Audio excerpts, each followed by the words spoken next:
சமகால விந்தை செய்திகள்.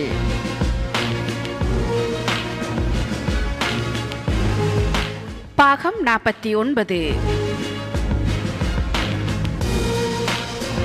4 வயது சிறுவனின் கால்முட்டிக்குள் வாழ்ந்த கடல் நத்தை. சிறுவன் ஒருவன் விளையாடும் போது தவறுதலாக முட்டுக்கால் பகுதிக்குள் சென்ற நத்தையை தற்போது வெளியே எடுத்து மீன் தொட்டியில் வளர்த்து வருகின்றனர். விளையாடும் போது சிறுவர்களுக்கு அடிபடுவது இயல்புதான். அப்படி அடிபடும் வேளைகளில் உடலில் வீக்கம் ஏற்படுவதுண்டு.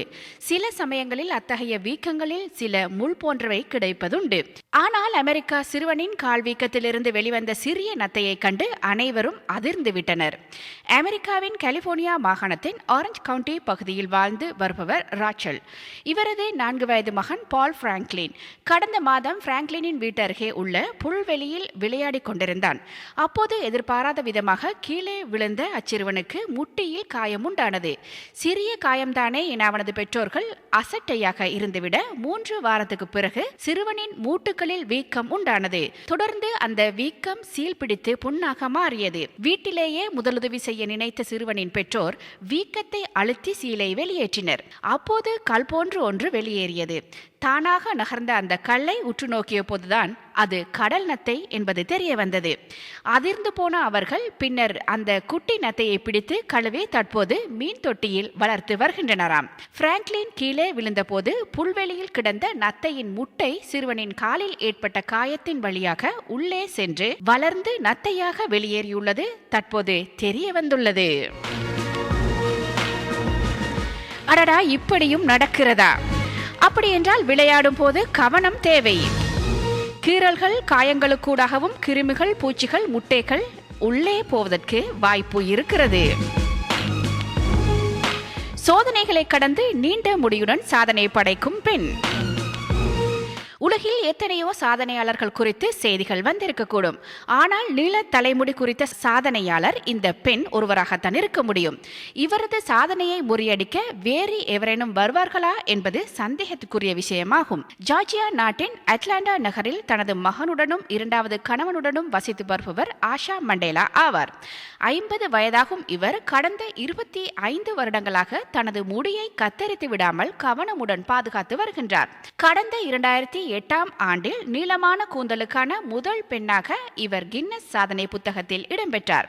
அடுத்த வருடம் இவரது ஒரு முடிக்கற்றையின் நீளம் 19 அடி 6 அங்குலமாக இருந்தது. இதனால் இவரே இவரது சாதனையை முறியடித்தவராக அறியப்பட்டார்.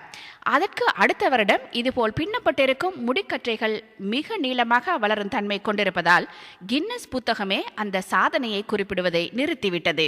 சிறு சிறு பின்னல்களாக தனது முடியினை அலங்கரித்துக் கொள்ளும் ஆஷா வெளியில் செல்லும் போது குழந்தைகளை சுமந்து செல்வது போன்று குறுக்கு துணியினை தோளில் கட்டிக்கொண்டு அதில் தனது முடியை சுருளாக்கி வைத்துக் கொள்கின்றார். சென்ற வாரம் அளந்த போது இவரது முடிக்கற்றையின் நீளம் 55 அடி 7 அங்குலமாக இருந்துள்ளது. 39 பவுண்ட் எடை கொண்ட இவரது முடி இவருக்கு ஏராளமான ரசிகைகளை பெற்று தந்துள்ளது. இவரது முடி 9வது உலக அதிசயம் என்றும் இவரை நடமாடும் சரித்திரம் என்றும் இவரது ரசிகைகள் அழைக்கின்றனர். 2 முறை மாரடைப்பு வந்த போதும் புற்றுநோயினால் தாக்கப்பட்டு மருத்துவம் செய்து கொண்ட போதும் இவரது முடி கொட்டவில்லை. மருத்துவர்கள் இத்தனை நீளமான முடி சுகாதாரத்திற்கு கெடுதல் என்று கூறியுள்ள போதிலும் இதனை கத்தரிப்பதில் ஆஷாவிற்கு விருப்பமில்லை. ஆகா, உண்மையில் இவர் நடமாடும் சரித்திரம்தான். வாழ்வது ஒரு வாழ்க்கை, ஏன் இதை தூக்கி சும்மா கஷ்டப்பட வேண்டும்? இதனை பராமரிப்பதற்கே இவருக்கு நாள் கணக்கில் செலவாகுமே. ஆனாலும் புற்றுநோய் தாக்கியும் இவர் கூந்தல் உதிராமல் இருப்பதென்றால் ஏதோ அதிசயம் இவரில் உள்ளதென்றே என்ன தோன்றுகிறது. 500வது முறையாக வெடித்து சிதறிய ஜப்பான் எரிமலை. ஜப்பானின் ககோஷிமா நகர் அருகே உள்ள 1117 மீட்டர் உயரமுடைய சகுரஜிமா எரிமலை சென்ற வாரம் மாலை வெடித்து சிதறியது. சுமார் 5000 மீட்டர் தூரத்திற்கு மேலே சாம்பலை பீச்சி அடித்தது கண்கவர் காட்சியாக அமைந்ததாம். இருந்தும் எரிமலை சாம்பல் அந்த நகரின் பெரும்பாலான பகுதியில் பறந்ததால் ரயில் பஸ் போக்குவரத்து முற்றிலும் பாதிக்கப்பட்டது.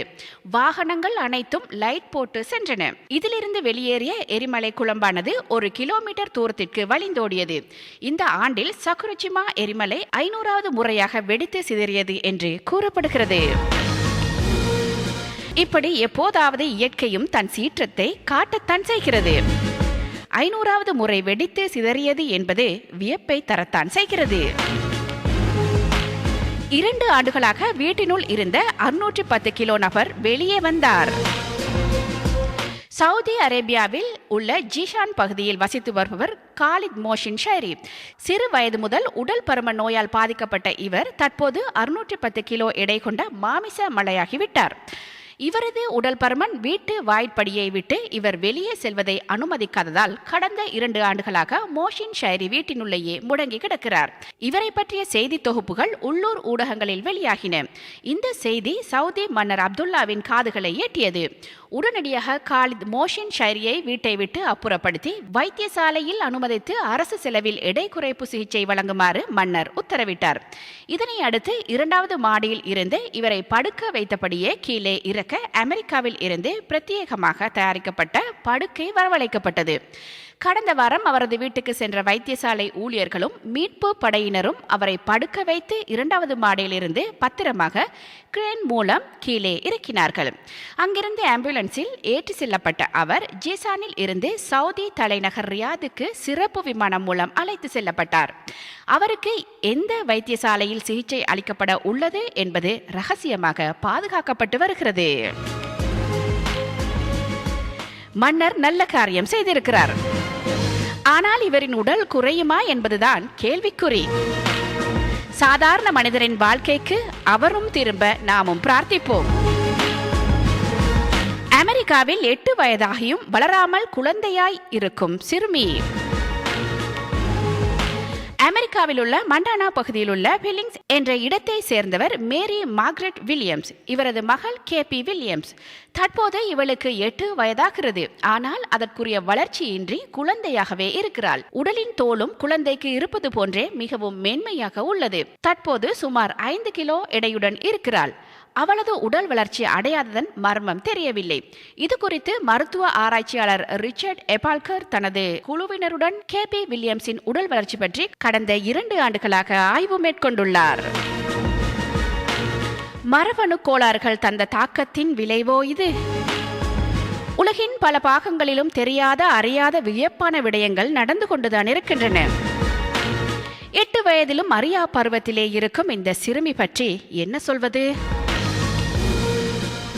15 நிமிடத்தில் லேப்டாப்பை கலட்டி மாட்டி சாதனை படைத்த 8 வயது சிறுமி.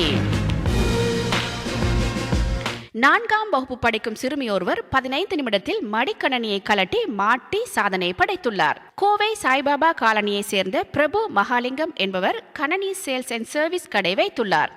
இவரது மகள் ஆதர்ஷினி. இவருக்கு வயது 8. இவர் கோவில்பாளையம் அருகே உள்ள தேவம்பாளையம் இந்தியன் பப்ளிக் பள்ளியில் 4ஆம் வகுப்பு படிக்கிறாள். கோடை விடுமுறையில் அப்பாவின் கடைக்கு சென்றிருந்த ஆதர்ஷினி கணனியை பிரித்து அப்பா சர்வீஸ் செய்வதை உன்னிப்பாக பார்த்தாள். மகளின் ஆர்வத்தை கவனித்த பிரபு மகாலிங்கம் அவருக்கு தொடர்ந்து 15 நாட்கள் கணனியை கலற்றி மாற்றுவது குறித்து பயிற்சி அளித்தார். அதன் பின்பு கடையில் இருந்த மடிக்கணனியை சிறுமி தானே கலற்றி மாட்டி அசத்தினாள். மாணவியின் திறமையை கண்டு பள்ளி ஆசிரியர்களும் பாராட்டி உற்சாகப்படுத்தினர். இந்நிலையில் Haryana India book of records நிறுவனத்துக்கு ஆதர்ஷினி பெயரை பள்ளி நிர்வாகம் பரிந்துரை செய்தது.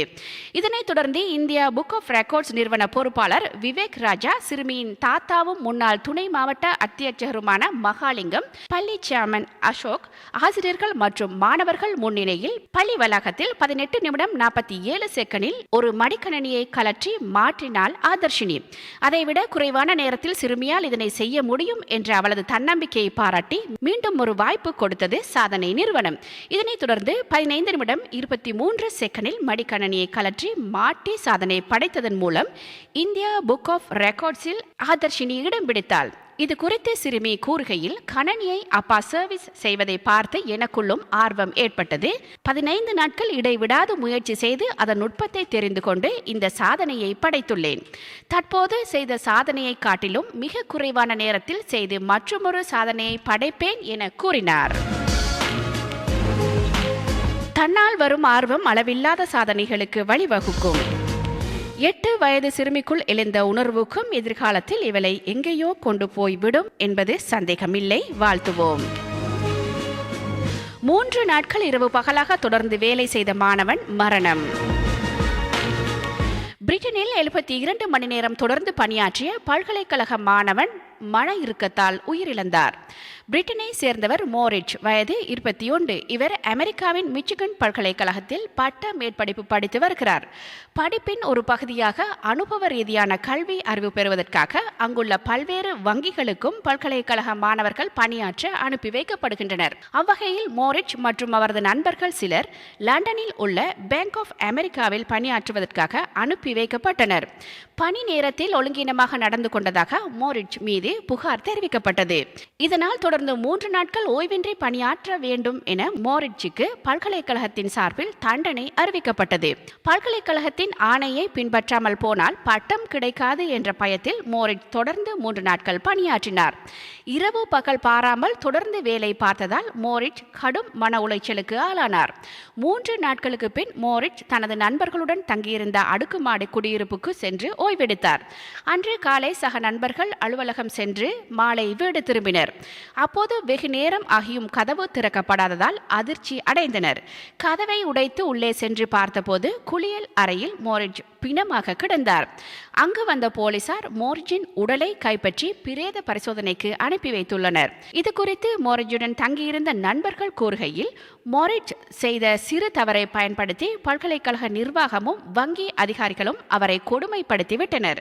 தொடர்ந்து உழைத்ததால் மன இறுக்கம் ஏற்பட்டு இதயம் பாதிக்கப்பட்ட நிலையில் அவர் இறந்துள்ளார் என்றனர். நிதானமில்லாத தண்டனையால் ஒரு உயிர் போய்விட்டது. எதுவும் அளவாக இருக்கும் போது பிரச்சனை இல்லை, அதுவே அளவுக்கு மீறும் போதுதான் அங்கு பிரச்சனை வருகிறது. தொடரான 3 நாட்கள் வேலை தந்த மன இறுக்கம் ஒரு இளைஞனின் உயிரை எடுத்தே விட்டது. பல்கலைக்கழக நிர்வாகம் இதற்கு என்ன பதில் சொல்ல போகிறது? ஆடுகளின் வருடாந்த ஓட்ட போட்டி. ஆடுகளுக்கான வருடாந்த ஓட்ட போட்டி ஸ்கொட்லாந்தின் மொவர்ட் நகரில் நேற்று முன்தினம் இடம்பெற்றுள்ளது. கோலாகலமாக இடம்பெற்ற இப்போட்டியில் பல உள்ளூர் இடையர்கள் பலரும் அவர்களது ஆடுகளை பந்தயத்தில் களமிறக்கினர். ஆடுகளின் முதுகில் அதனை ஒருவர் ஓட்டிச் செல்வது போல பொம்மைகளை இணைத்து ஓடுபாதையில் ஓடவிடப்பட்டது. இதன்போது வீதியின் இருபுறமும் நின்று பார்வையாளர்கள் அவற்றை உற்சாகப்படுத்தினர். இந்த ஆடுகளின் ஓட்ட போட்டியில் இறுதிப் போட்டியில் வெற்றி பெற்ற VRC எனும் ஆடு ஆண்டின் வேகமான ஆடாக தெரிவானது. ஆடுகளுக்கான ஓட்டப்பந்தயம் கடந்த வருடம் முதன்முறையாக நடைபெற்றது. இதனை பல்லாயிரக்கணக்கானோர் கண்டு மகிழ்ந்தனர். அதே போலவே இம்முறையும் நல்ல வரவேற்பு கிடைத்துள்ளது. இதற்கு சிறந்த ஒத்துழைப்பு வழங்கிய உள்ளூர் இடையர்களுக்கு ஏற்பாட்டு குழுவினர் நன்றி தெரிவித்துள்ளனர். அடடா, இவர்களும் ஓடத் தொடங்கி விட்டனரா? கண்குளிர பார்த்து மகிழலாம். இனி குள்ளமான பெண் வெளியிட்ட மெகா சைஸ் புத்தகம். ஜெய்ப்பூரை சேர்ந்த குள்ளமான பெண் மெகா சைஸ் புத்தகத்தை நேற்று வெளியிட்டார். ஜெய்ப்பூரை சேர்ந்த குள்ளமான பெண் மெகா சைஸ் புத்தகத்தை கடந்த வாரம் வெளியிட்டார். இது லிம்கா சாதனை புத்தகத்தில் இடம்பெற்றுள்ளது. ராஜஸ்தான் மாநிலம் ஜெய்ப்பூரில் நடைபெற்ற நிகழ்ச்சியில் வெளியிடப்பட்ட இந்த புத்தகத்தின் உயரம் 30 அடி, அகலம் 24 அடி, எடை 2000 கிலோ. முனி ஸ்ரீ தருண் சாகர் எழுதிய இந்த புத்தகத்தை 25 அங்குலம் உயரமுள்ள ஜோதி ஆம்கே வெளியிட்டார். இந்த மெகா சைஸ் புத்தகத்தை நான் வெளியிட்டுள்ளது மிகுந்த சந்தோஷத்தை அளித்துள்ளது.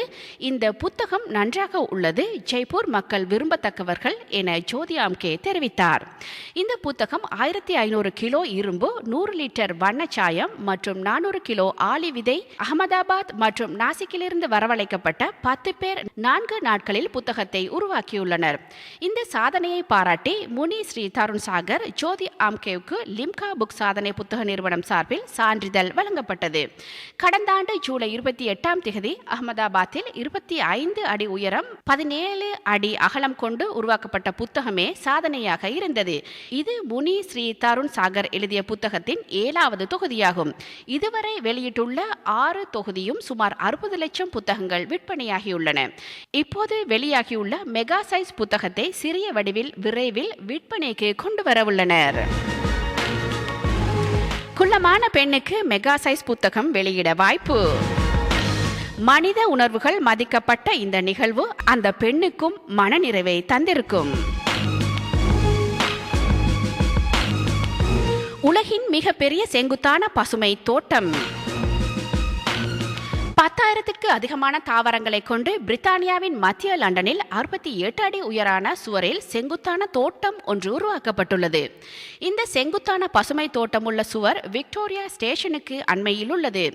கண்கவரும் வகையில் அமைந்துள்ள செங்குத்து தோட்டத்தினால் கடும் மழை காலத்தில் மத்திய லண்டனில் வெள்ளம் ஏற்படுவதனை தவிர்க்க முடியும் என வல்லுநர்கள் தெரிவித்துள்ளனர். 10,000 தாவரங்களில் 20 பருவகால தாவரங்கள் உள்ளதாம். இத்திட்டமானது லண்டன் மேயர் போரிஸ் ஜான்சனினால் முன்னெடுக்கப்பட்டுள்ளது.